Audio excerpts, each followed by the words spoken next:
أعوذ بالله من الشيطان الرجيم.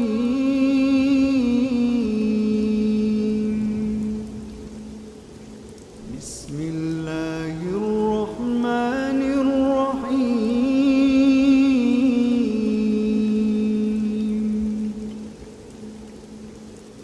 ياسين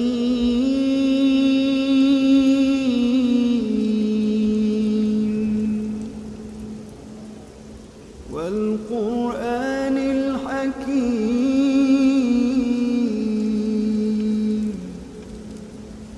إنك لمن المرسلين على صراط مستقيم تنزيل العزيز الرحيم لتنذر قوما ما أنذر آباؤهم فهم غافلون لقد حق القول على أكثرهم فهم لا يؤمنون إنا جعلنا في أعناقهم أغلالا فهي إلى الأذقان فهم مقمحون وجعلنا من بين أيديهم سدا ومن خلفهم سدا فأغشيناهم فهم لا يبصرون وسواء عليهم أأنذرتهم أم لم تنذرهم لا يؤمنون إنما تنذر من اتبع الذكر وخشي الرحمن بالغيب فبشره بمغفرة وأجر كريم إنا نحن نحيي الموتى ونكتب ما قدموا وآثارهم وكل شيء أحصيناه في إمام مبين واضرب لهم مثلا أصحاب القرية إذ جاءها المرسلون إذ أرسلنا إليهم اثنين فكذبوهما فعززنا بثالث فقالوا إنا إليكم مرسلون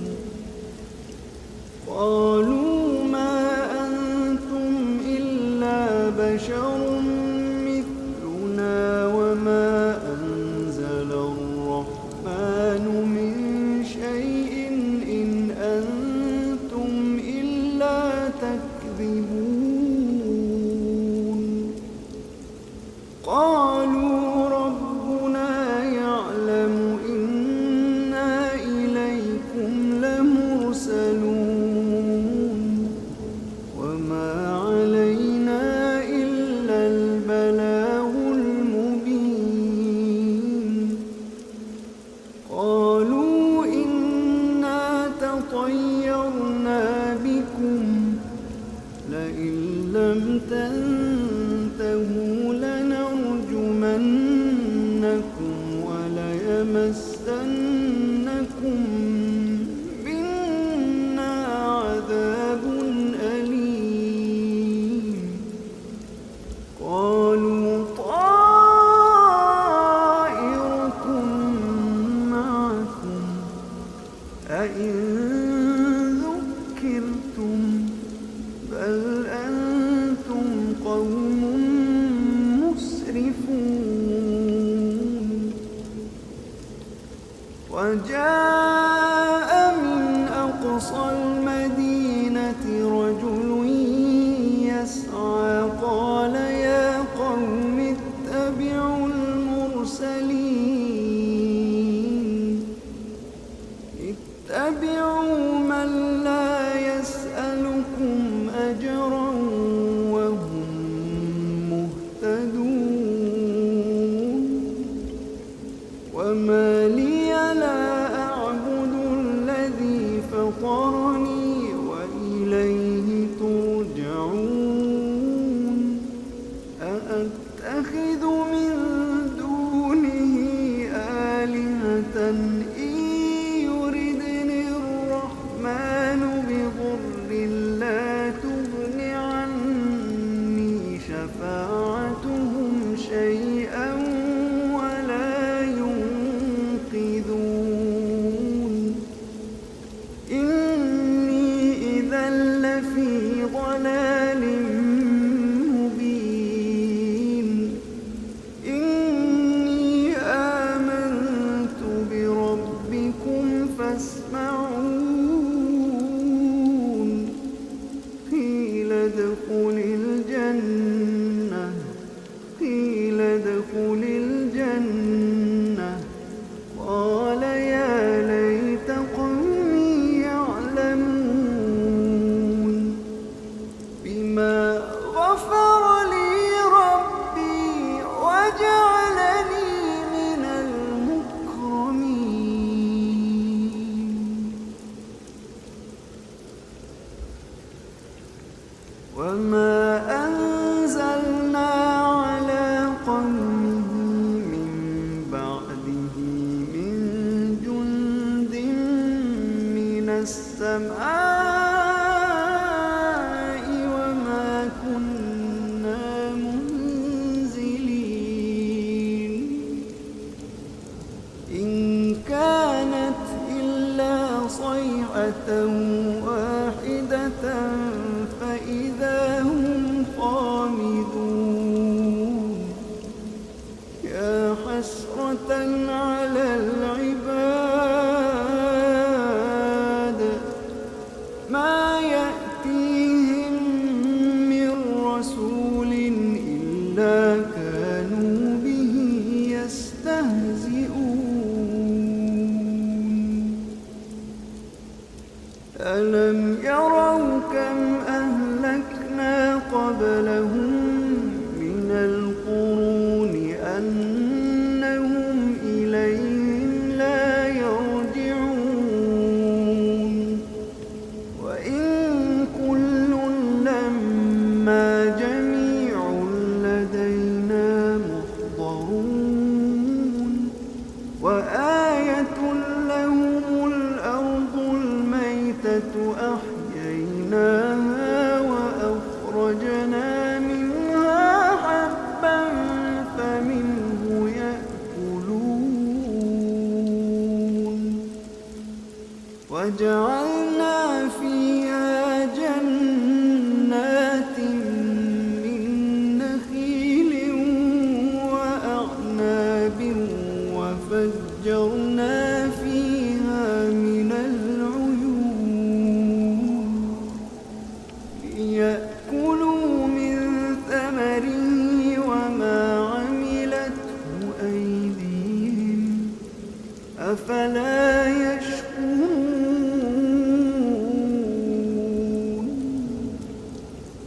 سبحان الذي خلق الأزواج كلها مما تنبت الأرض ومن أنفسهم ومما لا يعلمون وآية لهم الليل نسلخ منه النهار فإذا هم مظلمون والشمس تجري لمستقر لها ذلك تقدير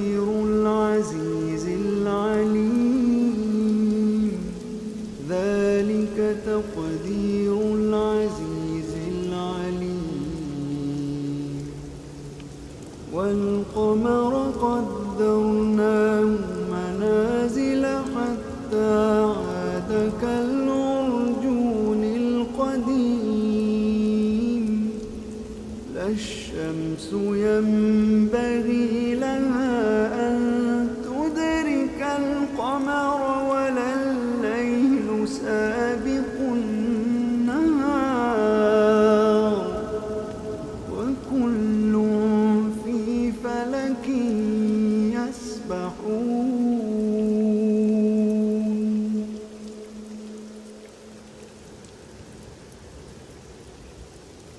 وآية لهم أنا حملنا ذريتهم في الفلك المشحون وخلقنا لهم من مثله ما يركبون وإن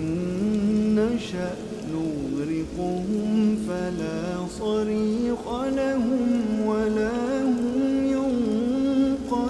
ينقذون إلا رحمة منا ومتاعا إلى حين وإذا قيل لهم اتقوا ما بين أيديكم وما خلفكم لعلكم ترحمون وما تأتيهم من آية من آيات ربهم إلا كانوا عنها معرضين وإذا قيل لهم أنفقوا مما رزقكم الله قال الذين كفروا للذين آمنوا أنطعم من لو يشاء الله أطعمه إن أنتم إلا في ضلال مبين ويقولون متى هذا الوعد إن كنتم صادقين ما ينظرون إلا صيحة واحدة تأخذهم وهم يخصمون فلا يستطيعون توصية ولا إلى أهلهم يرجعون ونفخ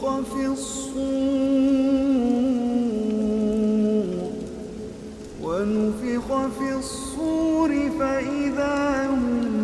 من الأجداث إلى ربهم ينسلون قالوا يا ويلنا من بعثنا من مرقدنا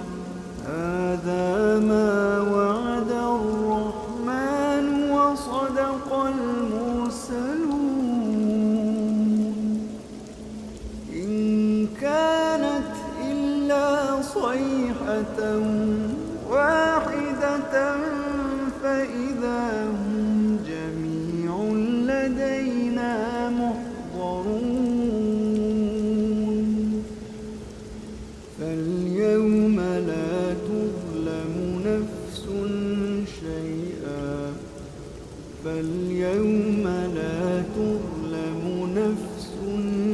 شيئا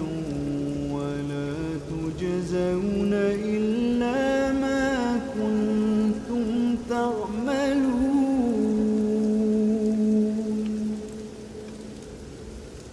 إن أصحاب الجنة اليوم في شغل فاكهون هم وأزواجهم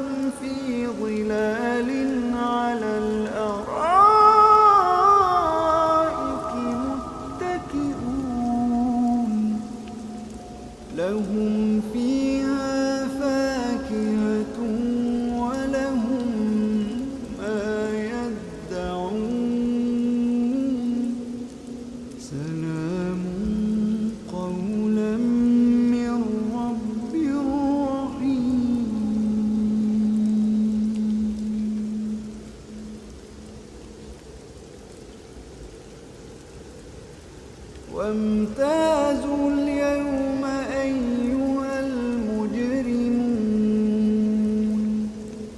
ألم أعهد إليكم يا بني آدم ألا تعبدوا الشيطان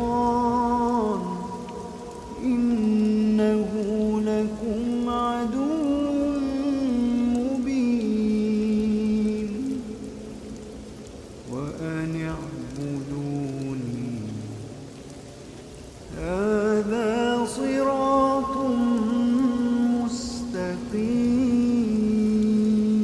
مستقيم ولقد أضل منكم جبلا كثيرا أفلم تكونوا تعقلون هذه جهنم التي كنتم توعدون اصلوها اليوم بما كنتم تكفرون اليوم نختم على أفواههم وتكلمنا أيديهم وتشهد أرجلهم بما كانوا يكسبون ولو نشاء لطمسنا على أعينهم فاستبقوا الصراط فأنى يبصرون ولو نشاء لمسخناهم على مكانتهم فما استطاعوا مضيا ولا يرجعون ومن نعمره ننكسه في الخلق أفلا يعقلون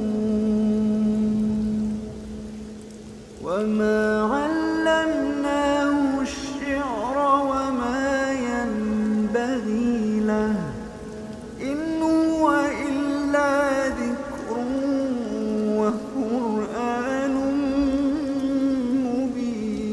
مبين لينذر من كان حيا ويحق القول على الكافرين أولم يروا أنا خلقنا لهم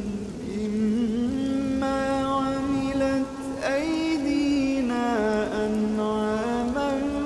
فهم لها مالكون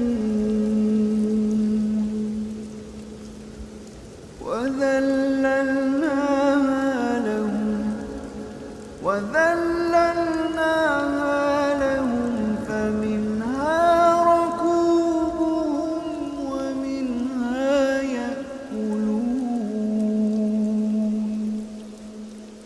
ولهم فيها منافع ومشارب أفلا يشكرون واتخذوا من دون الله آلهة لعلهم ينصرون لا يستطيعون نصرهم وهم لهم جند محضرون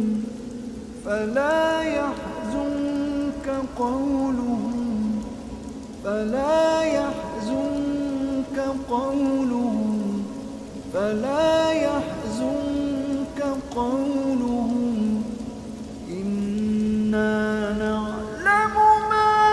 يسرون وما يعلنون أولم ير الإنسان أنا خلقناه من نطفة فإذا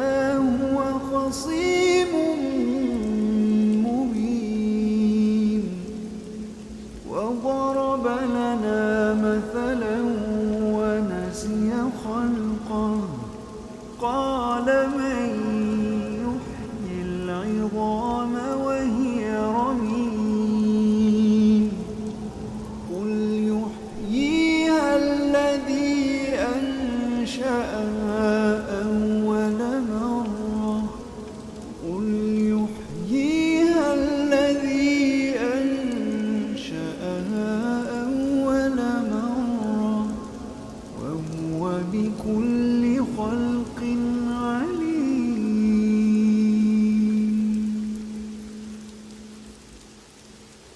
الذي جعل لكم من الشجر الأخضر نارا فإذا أنتم منه توقدون أوليس الذي خلق السماوات والأرض بقادر أوليس الذي خلق السماوات والأرض بقادر على أن يخلق مثلهم بلى وهو الخلاق العليم إنما أمره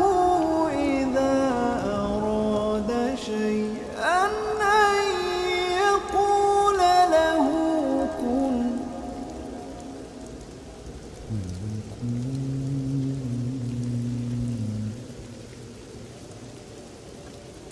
إنما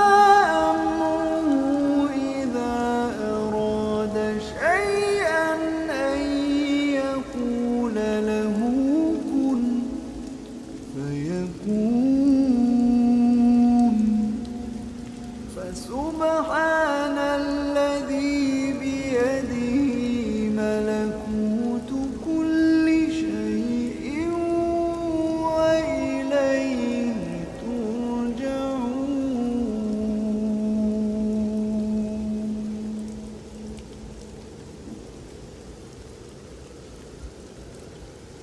أعوذ بالله من الشيطان الرجيم بسم الله الرحمن الرحيم الرحمن علم القرآن خلق الإنسان علمه البيان الشمس والقمر بحسبان والنجم والشجر يسجدان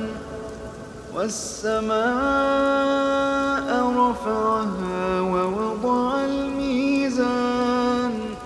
ألا تطغوا في الميزان وأقيموا الوزن بالقسط ولا تخسروا الميزان والأرض وضعها للأنام فيها فاكهة والنخل ذات الأكمام والحب ذو العصف والريحان فبأي آلاء ربكما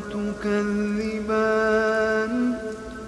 خلق الإنسان من صلصال كالفخار وخلق الجان من مارج من نار فبأي آلاء ربكما تكذبان رب المشرقين ورب المغربين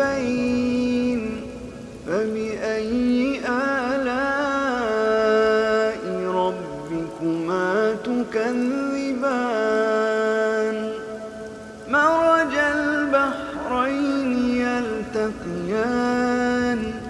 بينهما برزخ لا يبغيان فبأي آلاء ربكما تكذبان يخرج منهما اللؤلؤ والمرجان فبأي آلاء ربكما تكذبان وله الجوار المنشآت في البحر كالأعلام فبأي آلاء ربكما تكذبان كل من عليها فان ويبقى وجه ربك ذو الجلال والإكرام فبأي آلاء ربكما تكذبان يسأله من في السماوات والأرض كل يوم هو في شأن فبأي آلاء ربكما تكذبان سنفرغ لكم أيها الثقلان فبأي آلاء ربكما تكذبان يا معشر الجن والإنس إن استطعتم أن تنفذوا من أقطار السماوات والأرض فانفذوا لا تنفذون إلا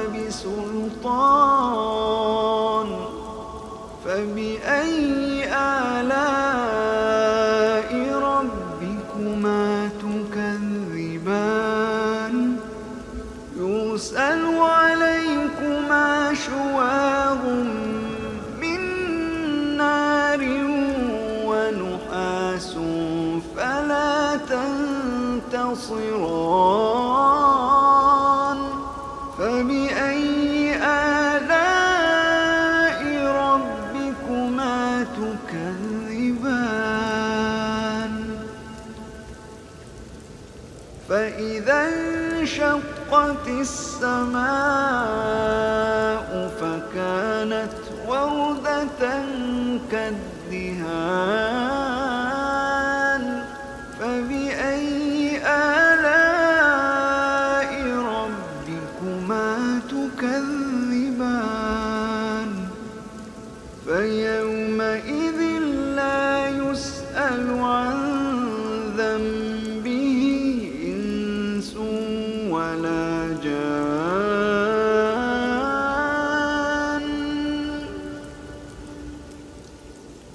فبأي آلاء ربكما تكذبان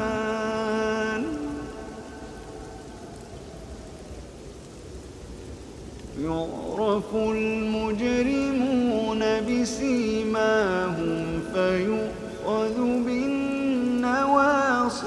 والأقدام فبأي آلاء ربكما تكذبان هذه جهنم التي يكذب بها المجرمون يطوفون بينها وبين حميم آن فبأي آلاء ربكما تكذبان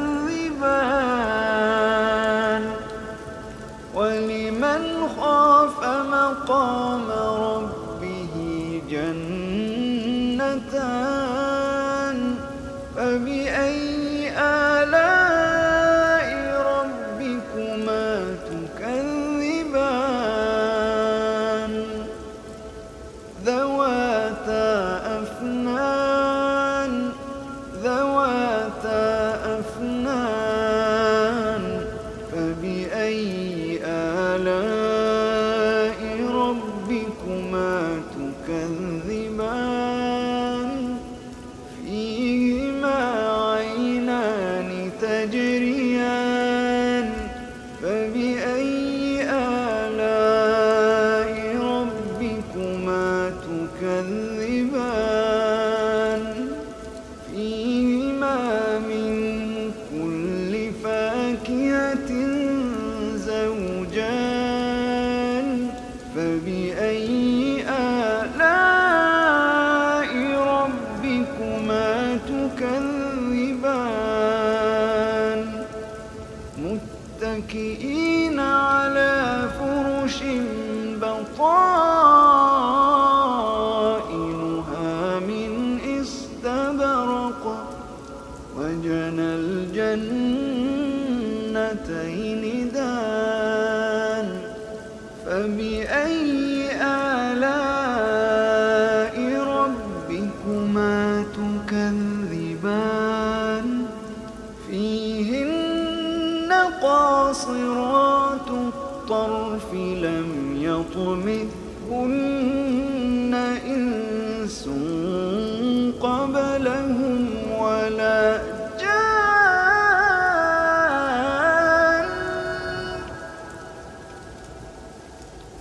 فبأي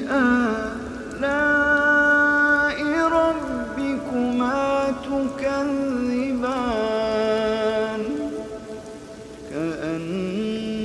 كأنهن الياقوت والمرجان فبأي آلاء ربكما تكذبان هل جزاء الإحسان إلا الإحسان فبأي آلاء ربكما تكذبان ومن دونهما جنتان فبأي آلاء ربكما تكذبان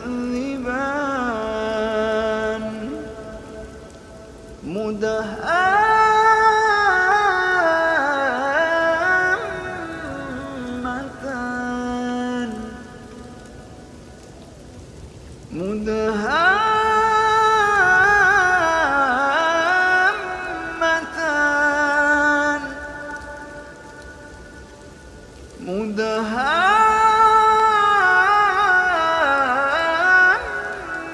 مدهامتان فبأي آلاء ربكما تكذبان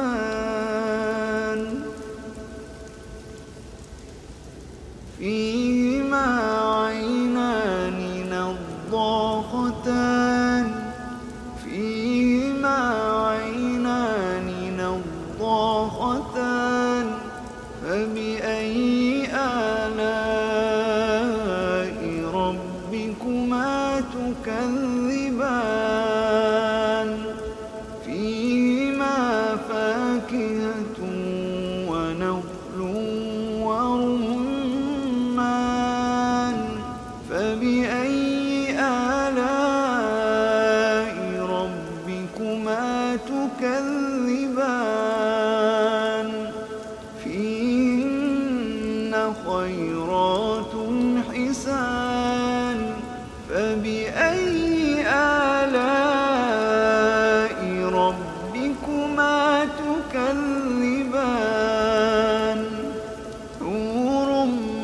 مقصورات في الخيام حور مقصورات في الخيام فبأي آلاء ربكما تكذبان لم يطمثهن إنس لهم ولا جان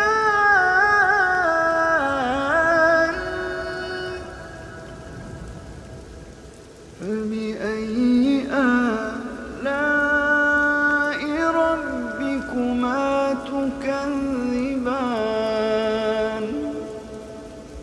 متكئين على رفرف خضر وعبقري حسان فبأي آلاء ربكما تكذبان فبأي آلاء ربكما تكذبان تبارك اسم ربك ذي الجلال والإكرام.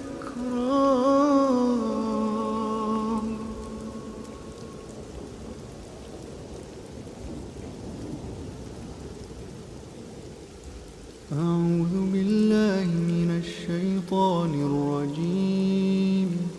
بسم الله الرحمن الرحيم.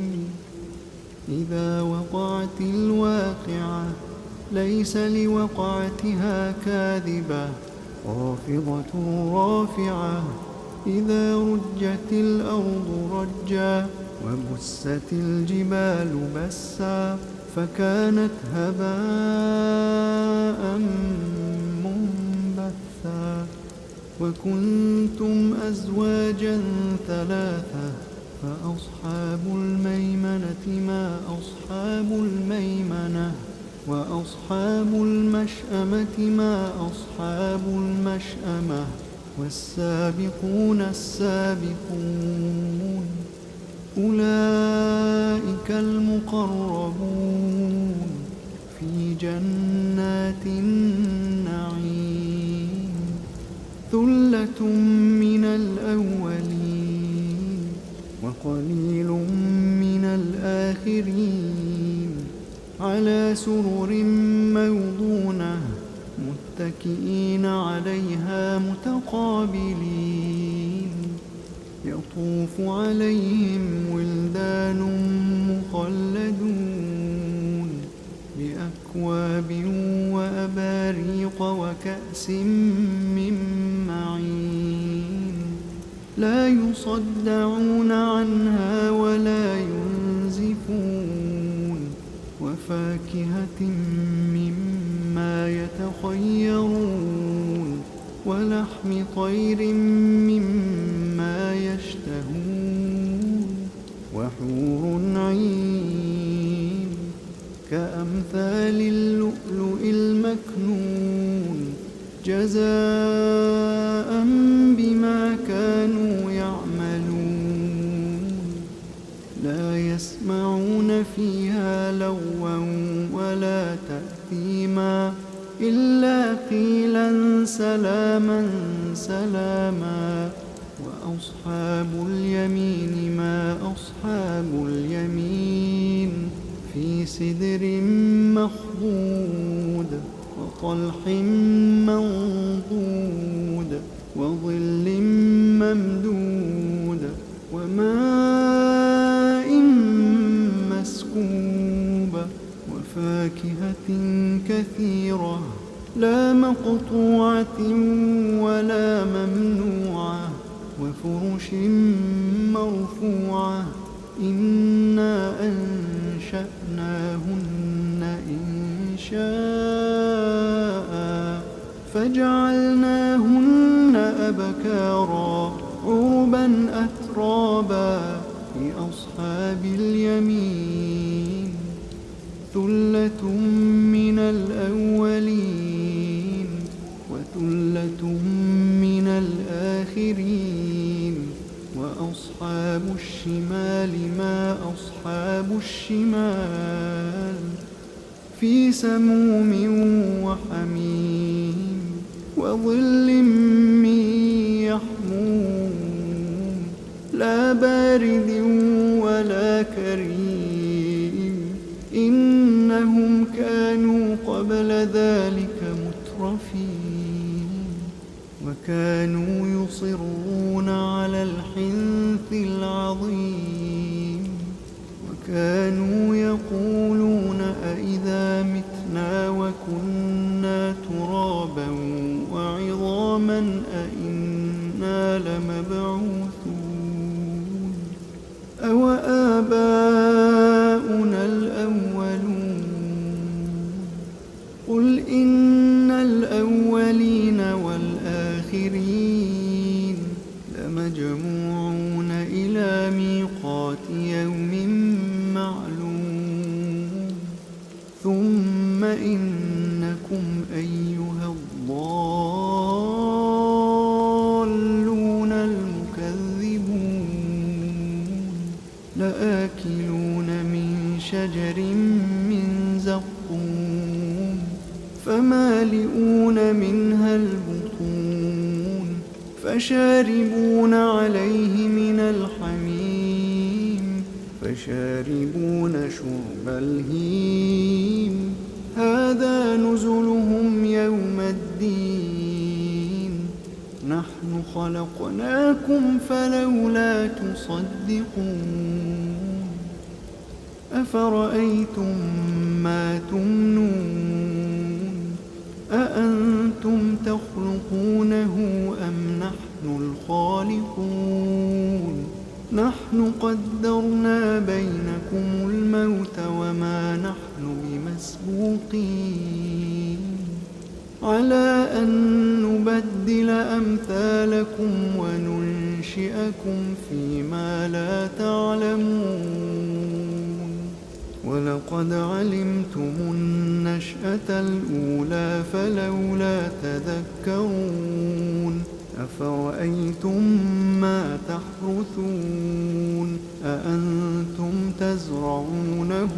أم نحن الزارعون لو نشاء لجعلناه حطاما فظلتم تفكهون إنا لمغرمون بل نحن محرومون أفرأيتم الماء الذي تشربون أأنتم أنزلتموه من المزن أم نحن المنزلون لو نشاء جعلناه أجاجا فلولا تشكرون أفرأيتم النار التي تورون أأنتم أنشأتم شجرتها أم نحن المنشئون نحن جعلناها تذكرة ومتاعا للمقوين فسبح باسم ربك العظيم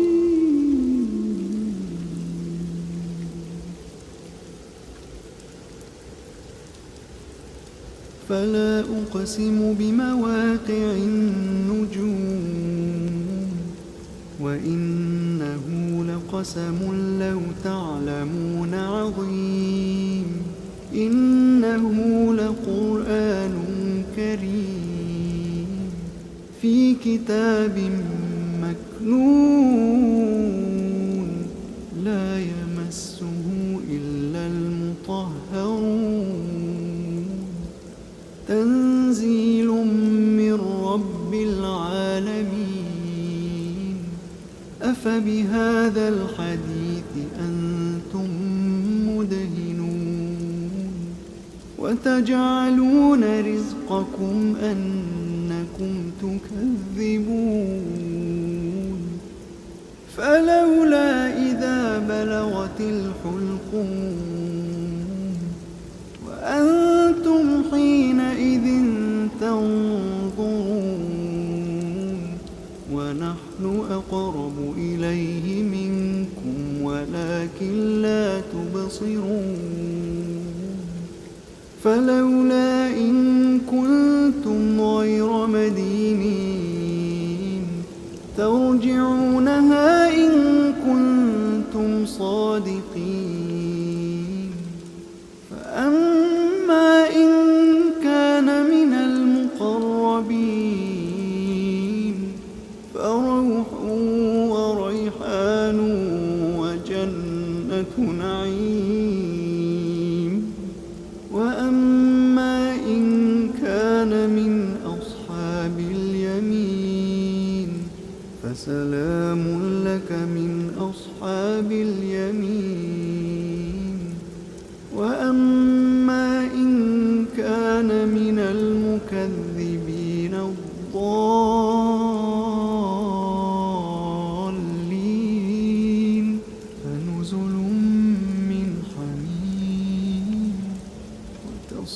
تصلية جحيم إن هذا لهو حق اليقين فسبح باسم ربك العظيم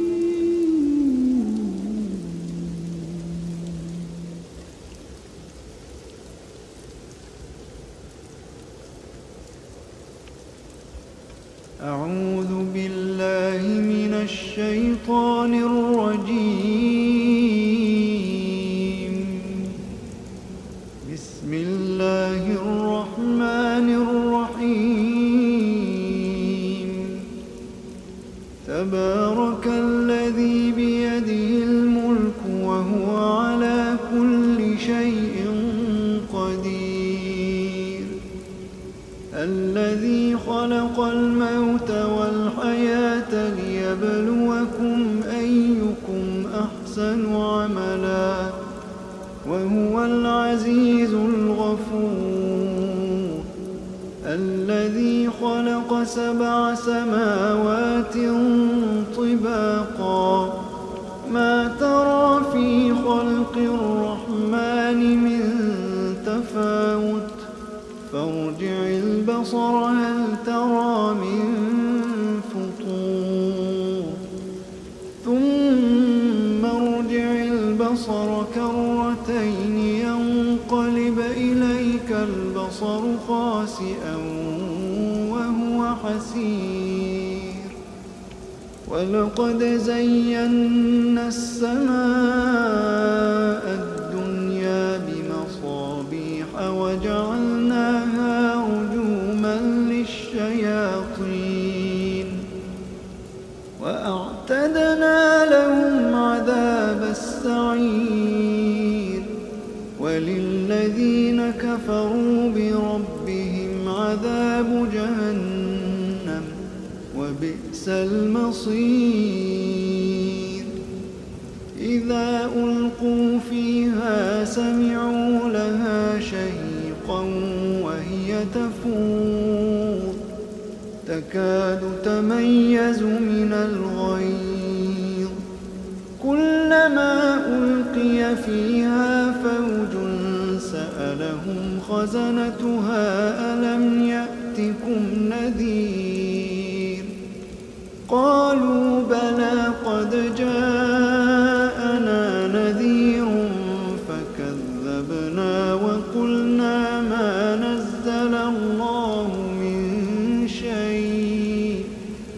فكذبنا وقلنا ما نزل الله من شيء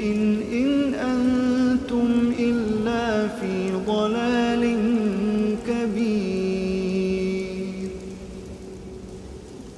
وقالوا لو كنا نسمع أو نعقل ما كنا في أصحاب السعير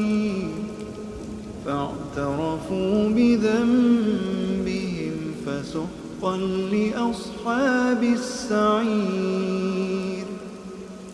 إن الذين يخشون ربهم بالغيب لهم مغفرة وأجر كبير وأسروا قولكم أو اجهروا به إنه عليم بذات الصدور ألا يعلم من خلق وهو اللطيف الخبير هو الذي جعل لكم الأرض ذلولا فامشوا في مناكبها وكلوا من رزقه وإليه النشور أأمنتم من في السماء أن يخسف بكم الأرض فإذا هي تمور أم أمنتم من في السماء أن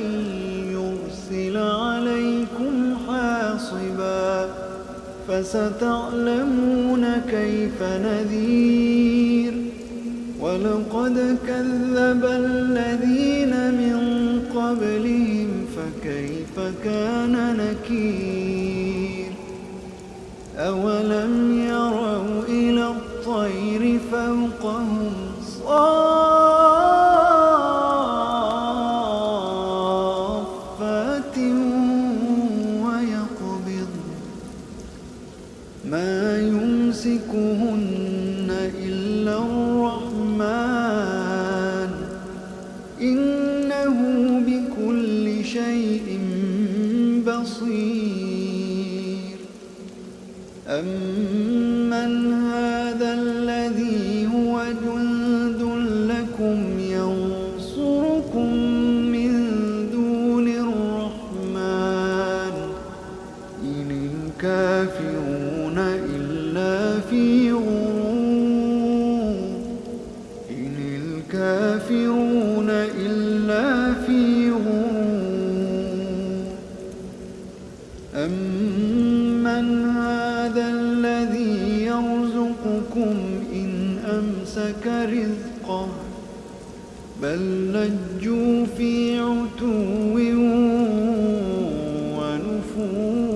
ونفور أفمن يمشي مكبا على وجهه أهدى أمن يمشي سويا على صراط مستقيم قل هو الذي أنشأكم وجعل لكم السمع والأبصار والأفئدة قليلا ما تشكرون قل هو الذي ذرأكم في الأرض وإليه تحشرون ويقولون متى هذا الوعد إن كنتم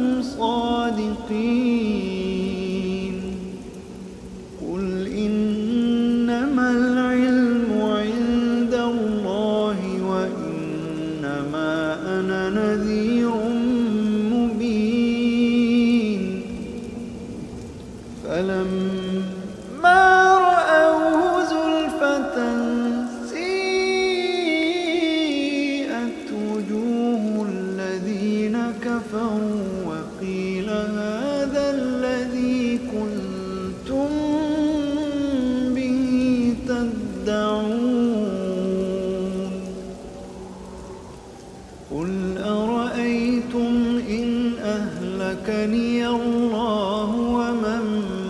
معي أو رحمنا فمن